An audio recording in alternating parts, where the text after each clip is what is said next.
Welcome to the intro video for the Solasta Convertible Bag. Before we begin, I do want to point out a couple things that you're going to need to determine before you begin. Things like, what kind of hardware can you use? I have a Solasta handbag here. This is the smaller of the two sizes, the handbag size. And when you turn it to the back, you can see that there's two D-rings up here and a rectangle ring down here. And this is the setup that makes it possible for the bag to be used as a backpack. The strap that you cut will have a swivel clasp on each end, and these are also called lobster clasps, and they just clip onto your D-rings. But in order for your backpack strap to be removable, it has to be able to pass through your rectangle ring, and I'll show you what I mean. This swivel clasp is a pretty large swivel clasp. It's a pretty chunky one. I got this one from Emmeline. This rectangle ring is also from Emmeline. And in order to check to see if your hardware is suitable for the backpack option, just put your swivel clasp through the rectangle ring from the top of the bag towards the bottom of the bag. And then I just tilt it a little so I get one of the shoulders of the swivel clasp through the rectangle ring first, and then the other one usually slides through pretty easily, just like that. And since I can get my swivel clasp to pass through my rectangle ring, then I know that my strap is going to be removable. So this is my strap in backpack configuration, and I have the ability to make it longer or shorter because of this strap slider. But since that swivel clasp can go through the rectangle ring on the bottom of the bag here, I have the ability also to remove the strap completely. Remove this swivel clasp as well, and then I can clip the strap to the sides of the bag here.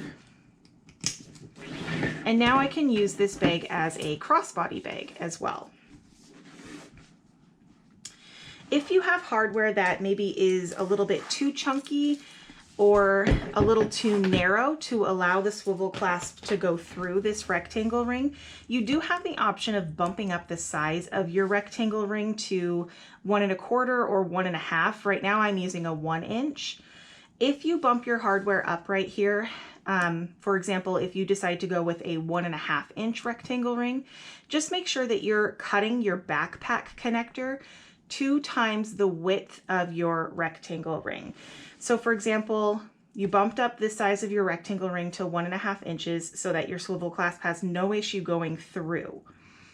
You're going to want to cut your backpack connector at 3 inches instead of the 2 inches that I have in the cut chart.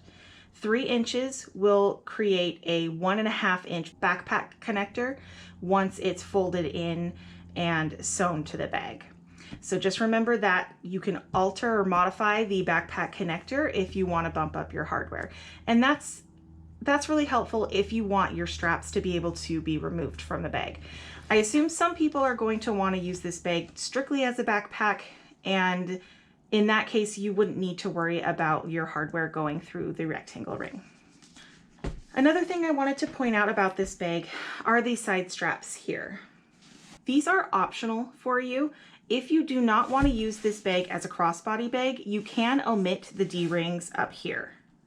However, if you still want the ability to clip the sides of the bag in towards the center, which changes the shape of the bag, now your wings are clipped to the center, then you won't want to omit these side straps. You'll want to keep those side straps there. But you have plenty of options here. You could omit these D-rings if you don't want to carry it as a crossbody bag, and you could keep this hardware here if you want to be able to clip it. Or you could omit this hardware and just use it as a crossbody bag. So it's completely customizable to what your needs are. Next, I want to talk a little bit about how to connect our pattern pieces. I have 2 pages in the pattern, one for the handbag size and one for the day bag size, that explains how many pieces need to be taped together for each pattern piece to become a full shape. So as you can see here, this is one of the pieces of pattern piece A, and you can tell that this piece gets taped to another piece because it has a little box here with a letter on it. And the letter in the box is going to correspond with which pattern piece it is. So this is A1. That means I need to go and find from my printed pattern pieces the piece that says A1, and then I need to combine those edges. And what we're gonna do is actually butt the letters up. Don't overlap the letters like this. You're going to be butting them up and then taping them together. And as you can see here, this piece has two letters. One is down here and this says A2. So that means I needed to find the other piece that says A2 and combine those edges together. And so when all of this is taped together, this is our complete pattern piece A, which is our main bottom for our handbag. So just keep an eye out for these letters that are along the edges of the pattern pieces and tape everything together that matches. Another thing I want to point out to you is that some of the pattern pieces have a dashed line that goes across the piece. And this particular one, which is pattern piece B, has a dashed line that goes from this corner to this corner. And in the instructions, which are written out on the pattern, it says main top front whole pattern piece, which means the front of your bag is going to be cut out of this entire piece. I say cut one exterior.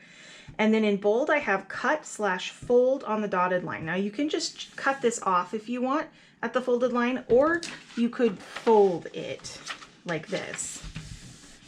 So cut or fold on the dotted line, and then you'll be cutting your main top back piece. And in parentheses, it says omit the area below the dotted line. And that just means that everything below this dotted line, you're not going to cut out of your next piece. So fold it away and just cut this out of your main top back. Cut one exterior. And there's a couple pieces in the pattern that have this dashed line, and I did that so you wouldn't have to cut out so many paper pieces and instead use the same piece for multiple different shapes.